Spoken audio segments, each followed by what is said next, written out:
तो फाइनली सौरभ जोशी की शादी हो गई है और जब से उनकी शादी हुई है वो लाइमलाइट में बने हैं। कभी किसी रीजन की वजह से और कभी किसी और रीजन की वजह से। पिछले कुछ दिनों से मेरी फीड पे ना एक के बाद एक क्लिप्स आई जा रही हैं जहां लोग बोल रहे हैं कि सौरभ की शादी में वो पूरा इमोशनल टच मिसिंग था, जैसे वो खुद ही अपनी शादी में फुल्ली प्रेजेंट नहीं था, बस फॉर्मेलिटीज निभा रहे थे। और वहीं अगर अवंतिका की बात की जाए तो उनका भी लग रहा था कि ना हेयर अच्छे से किया गया है, ना मेकअप अच्छे से किया गया, जिससे लोग ये कंक्लूजन निकाल रहे थे कि वो भी अपनी शादी में कम्प्लीटली इन्वॉल्व नहीं है।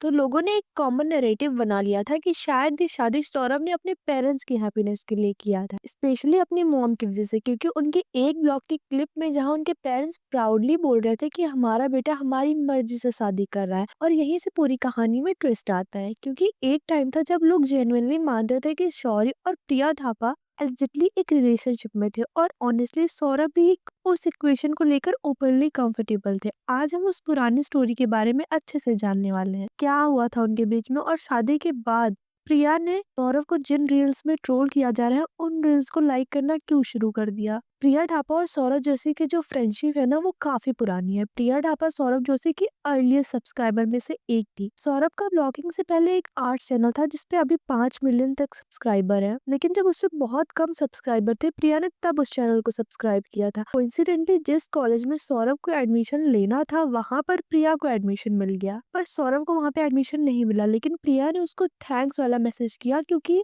वो उसके आर्ट्स वीडियोस को देखकर ही स्केचिंग सीख रही थी। शायद उस टाइम सौरभ हरियाणा में रहते थे शायद काम से। वो जब भी दिल्ली आते थे तो शुरुआती के दिनों में वो प्रिया के घर रुकते थे, क्योंकि तब सौरभ को ज्यादा लोग नहीं जानते थे। धीरे धीरे उसका आर्ट चैनल ग्रो हुआ, फिर ब्लॉगिंग चैनल आ गया और वो भी बूम कर गया। कोविड के टाइम पर उसकी पॉपुलैरिटी काफी बढ़ गई जब उन्होंने 1 साल तक लगातार ब्लॉग बनाया। पॉपुलैरिटी बढ़ने के बाद सीन कुछ यूं हुआ कि जब भी वो दिल्ली आते थे और प्रिया के घर रुकते थे तो कुछ फैंस प्रिया के घर के आसपास इकट्ठा हो जाते थे।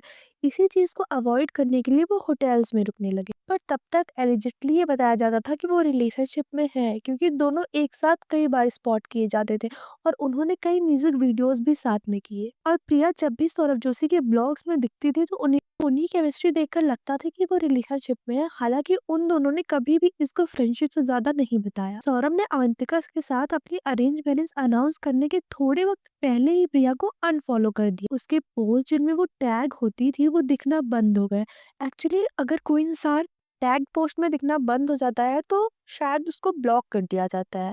तो लोगों ने स्ट्रांगली अज्यूम कर लिया कि प्रिया को सौरभ ने ब्लॉक कर दिया है, और आज के टाइम पे तो दोनों ने एक दूसरे को अनफॉलो भी कर दिया है। और ये फॉलो अनफॉलो वाला गेम ना सौरभ जोशी के अरेंज मैरिज के कुछ टाइम पहले ही स्टार्ट हुआ था। तो लोग अज्यूम कर रहे हैं कि जब सौरभ को अरेंज मैरिज करनी थी तो उसके पहले उसने बहुत कन्वीनियंटली प्रिया के साथ अपनी फ्रेंडशिप या रिलेशनशिप खत्म कर दी बिना किसी क्लोजर को दिए। और अब शायद यही रीजन है जिसकी वजह से प्रिया काफी हर्ट फील कर रही है। ऐसे तो इंस्टाग्राम पे आजकल कई रील बन रही है जिसमें सौरभ जोशी को काफी ट्रोल किया जा रहा है उनकी शादी को लेकर, और एक रील में ही ऐसा लिखा गया था कि अनपॉपुलर ओपिनियन बट इनसे ज्यादा बोरिंग शादी उन्होंने कभी नहीं देखी, और इस पे प्रिया ने लाइक किया था। और ऐसी एक और क्लिप थी जिसमें अवंतिका बता रही थी कि उनके हाथ में चोट लग गई है संगीत के टाइम गिरने के बाद, और सौरभ ने उसको इग्नोर करके ये बोलना शुरू कर दिया कि ये देखो पीछे डेकोरेशन कैसी है। उस रील को भी प्रिया ने लाइक किया था। तो अब इससे साफ पता चल रहा है कि प्रिया हर्ट तो है इस होल सिचुएशन को लेके, और अगर सिर्फ कोई दोस्त होता है तो दूसरे दोस्त की शादी में उसको खुशी होती है, तो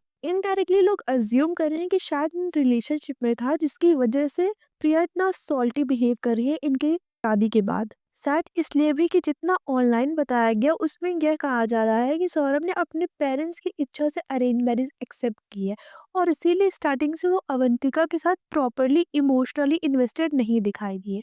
प्रिया और सौरभ के कास्ट में भी डिफरेंस था, शायद इसलिए भी इंटरकास्ट इशू की वजह से उन्होंने शादी नहीं की। अब सच क्या है कोई नहीं जानता है। कैमरे के सामने लोग अपनी रोमांटिक रिलेशनशिप को कैसे शो करते हैं ये उनका पर्सपेक्टिव है।